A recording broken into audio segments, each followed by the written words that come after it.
দুজন রমণীকে বলা হয় পৃথিবীর সবচেয়ে সুন্দরী রমণী। সভ্যতার ইতিহাসের প্রথম নারী এবং ইতিহাসের সবচেয়ে সুন্দরী রমণী কে? হাওয়া আলাইহিস সালাম। আরেকজন আছেন সবচেয়ে সুন্দরী রমণী কে? কে বলতে পারবেন? জি না। 100 টাকা পুরস্কার বলেন। হ্যাঁ, নাম কি? মাশাআল্লাহ, ওই ওকে পুরস্কার দিও। কি নাম তোমার? মাশাআল্লাহ মাশাআল্লাহ।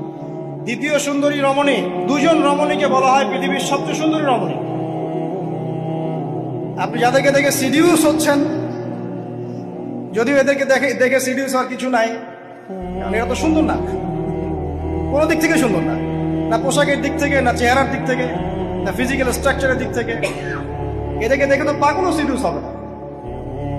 তো আদম আলাইহিস সালাম এবং আদম আলাইহিস সালামের স্ত্রী হাওয়া আলাইহিস সালাম এবং সারা আলাইহিস সালাম ইতিহাসের সবচেয়ে সুন্দর রমণী।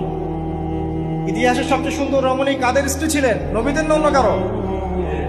এই জন্যই বলি, আপনি যদি পবিত্র থাকেন, আল্লাহওয়ালা মানুষ হন, ইনশাআল্লাহ তাআলা আল্লাহ পাক আপনার ঘরে একজন নেককার পুণ্যবতী সুষ্ঠী স্ত্রী দান করবেন ইনশাআল্লাহ।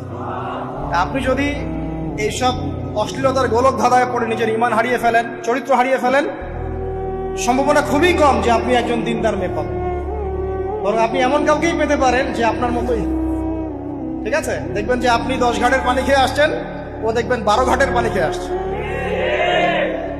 আল্লাহ পাক আমাদের যুব সমাজকে হেফাজত করুন, আমিন। আল্লাহ পাক এবার আদম আলাইহিস সালামকে বলছেন, ইয়া আদম, হে আদম, উসকুন আনতা ওয়া যাওজুকাল জান্নাহ। আদম শোনো, তুমি এবং তোমার স্ত্রী দুইজন এখন জান্নাতে থাকো। কোথায় থাকো? জান্নাতে থাকো। ওয়া কুলা মিন হাইথু শি'তুমা, যেখানে ইচ্ছা সেখান থেকে খাবার খাও। জান্নাতের নাজ নেয়ামতের কথা তো আপনারা শুনেছেন অনেক, আমি ওইগুলো বলতে যাচ্ছি না, সময় চলে যাবে। যা ইচ্ছা তাই পাবেন সেখানে, যা ইচ্ছা তাই। এমন একটা জায়গা যেটা কখনো কোনো চোখ দেখে নাই, কোনো কান শোনেও নাই। চোখ না দেখলেও, কান না শুনলেও মানুষ মনে মনে অনেক কিছু কল্পনা করে না, এটা কল্পনাও করার সুযোগ নাই। এত উন্নত মানের একটা জায়গা। তোমরা দুজন এখানে থাকো, জান্নাতের যে কোনো জায়গায় যাও, খাওয়া দাওয়া করো, কোনো সমস্যা নেই। কিন্তু ওয়ালা তাকরাবা হাদিহিশ শাজারা, মানে কি, এই যে গাছটা আছে, এই গাছের কাছে যেও না। একটা শর্ত খালি দিলাম, গাছের কাছে যেও না। গাছের নাম কি এগুলো আমাদের আলোচনার বিষয় না। বিষয়টা হচ্ছে আল্লাহ পাকের আদেশটা কি। গাছটা আম গাছ হতে পারে, জাম গাছ হতে পারে, কদু গাছ হতে পারে, যে কোনো গাছ হতে পারে। এটা নিয়ে আমাদের কোনো মাথা ব্যথা নাই। মাথা ব্যথা হচ্ছে আল্লাহ পাকের আদেশ, এই গাছের কাছে যেও না, বাস যেও। আচ্ছা, ফাতাকুনা মিনাজ জালিমিন, যদি চলে যাও তোমরা দুজন এখানে, তাহলে তোমরা দুজন কিন্তু জালেম হয়ে যাবে। আল্লাহ পাকের হুকুম অবাধ্য করলে মানুষ কি হয়ে যায়? জালেম হয়। এই জন্য আমরা দোয়ায় বলি, আল্লাহুম্মা ইন্নী যালামতু নাফসি, বলি না? হে আল্লাহ, আমি আমার নফসের উপর জুলুম করেছি। রব্বানা যালামনা আনফুসানা, বলি না?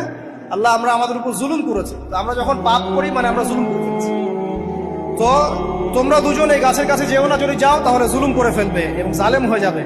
এবার ইবলিস তো আর বসে নাই, সে তো চ্যালেঞ্জ করেছে, করে নাই? আচ্ছা, এবার ইবলিস কি করছে? ফাওয়াসওয়াসা লাহুমা শাইতান, এবং ইবলিস এবার এদের দুজনকে ওয়াসওয়াসা প্রদান করতে শুরু করলো। ইবলিস কি করলো? ওয়াসওয়াসা প্রদান করতে শুরু করলো। ওয়াসওয়াসাটা এমন ছিল যে, হাল আদুল্লুকা আলা শাজারাতিল খুলদি ওয়া মুলকিন লা ইয়াবলা। ইবলিস এসে আদম এবং হাওয়া আলাইহিস সালাম তাদেরকে উস্কে দিতে লাগলো যে, আমি কি তোমাদেরকে এমন কোন গাছের কথা বলবো যেই গাছের ফল খেলে তোমরা চিরস্থায়ী হয়ে যাবে, কখনো মরবে না, এবং এমন রাজত্ব পাবে যে রাজত্বের কোনো ক্ষয় নাই। ইবলিসের টোপটা কি দেখলেন? চিরস্থায়িত্বের টোপ এবং কিসের টোপ?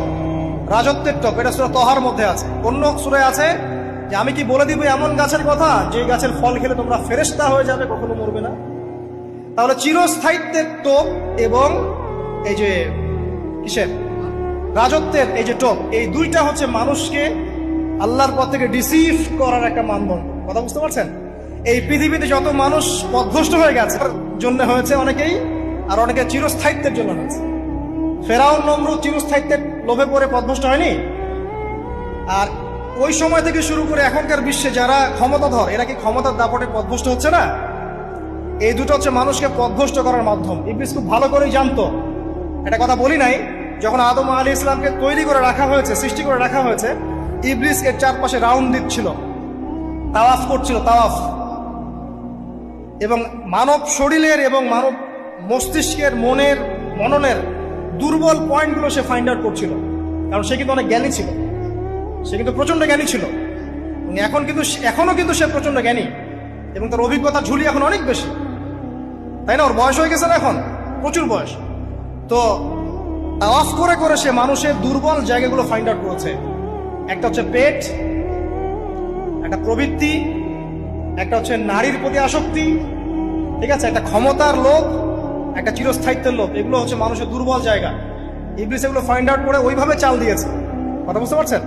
একটু খেয়াল করে দেখেন, এখনকার বিশ্বে যত অন্যায় হচ্ছে, ম্যাক্সিমাম পাপ হচ্ছে পেটের কারণে। পেট। সুদ খায় কেন? পেটের কারণে। ঘুষ খায় কেন? পেটের কারণে। ইভেন যে এখন জেনা করছে, ওদেরকে তো এখন যৌনকর্মী বলতে হয়, তাই না? সম্মান দিয়ে কথা বলতে হয়। তো যৌনকর্মী যারা, তারাও দেখবেন পেটের কারণেই করছে, পেটের কারণে। তারপর দেখবেন মানুষের সম্পদ আত্মসাৎ, ওই যে ছেলে মেয়ে বাল বাচ্চার জন্য। পেট মানে মূল জিনিসটা কি? পেট। এবং চিরস্থায়িত্ব, ক্ষমতার দাপট আর প্রবৃত্তির দাসত্ব, এগুলো হচ্ছে মানুষের সবচেয়ে দুর্বল পয়েন্ট। দেখবেন ম্যাক্সিমাম পাপ হচ্ছে মেয়েদের কারণে। মেয়েদের কারণে না? মেয়ের পিছনে।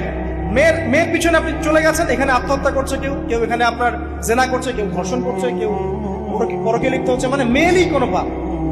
ওই যে বলে না, দুইটা পাপ যাকে পেয়ে গেছে তার লাইফটা ক্র্যাশড। একটা হচ্ছে মেয়ে, একটা হচ্ছে টাকা। অর্থ সম্পদ লালসা যার মধ্যে পেয়ে বসেছে, এর জীবন শেষ। আর যার মেয়ের নেশা আছে, মেয়ের নেশা যার মধ্যে আছে, এর জীবন শেষ। একে আপনি হেদায়েতের পথে আনতে পারবেন না ইল্লা মাশাআল্লাহ, আল্লাহ পাক যদি না চান।